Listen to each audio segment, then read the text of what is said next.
Alas Pilipinas Women's may chance manalo sa Vietnam. Vietnam kabahan kaya lalong-lalo pa kulang sila at wala si Tuyin. T4 confident pa rin na mananalo sila. Bigyan natin ng preview ang game at syempre schedule ng game nila, anong oras maglalaro. Kaya before that case, please naman, huwag niyong kalimutan mag-like, comment, and subscribe and pa-hit notification bell para lagi po yung updated sa volleyball dito sa Pilipinas. Maraming salamat sa support. Well, ito na nga ang bakbakan sa semifinals at agawan slot para sa championship o Battle for Gold. Ang mananalo dito ay mag-a-advance sa Battle for Gold at matatalo ay mag-a-advance sa Battle for Third. At alam naman natin ang kakayahan ng Vietnam. Napakalakas pa rin nila kahit wala si Tuyin. Ganun pa man masasabi natin na may chance ang Alas Pilipinas kung gagalingan nila.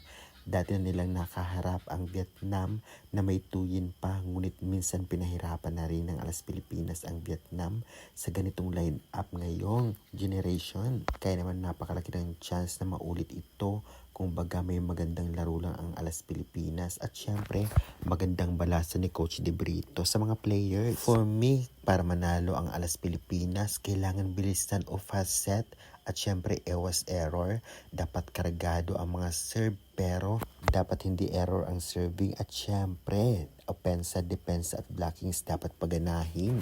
At sana bumawi ngayon si Palomata dahil alam naman natin ang advantage niya.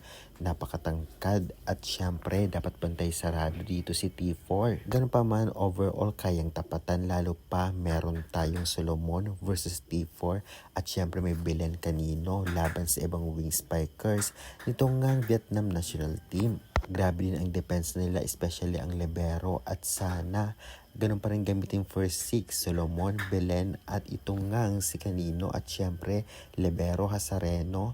Middle para sa akin dapat ang gamitin muna si Madayag at syempre itong ngang si Palomata. Dapat may laro lang ang mga middle ngayon dahil kakaunti sila. Si Provido andyan para suportahan ang middle na walang laro, kaya good luck Alas Pilipinas. Kayang-kaya nyo ang Vietnam kung tutuusin, galingan lang dahil wala si Tuyin ay talaga namang kailangan natin maiangat ang Alas. Ang laban nga nila magaganap ngayong araw, December 14, 2025, 1:30 PM. Yan ang semifinals at may mga live stream din sa online. Hanapin nyo na lang kung saan ang meron. Kaya guys, excited na ba kayo? Sa tingin nyo, kayanin-kaya ng Alas Pilipinas ang Vietnam na walang Tuyin? Pa-comment nga and pa-subscribe na lang. Thank you.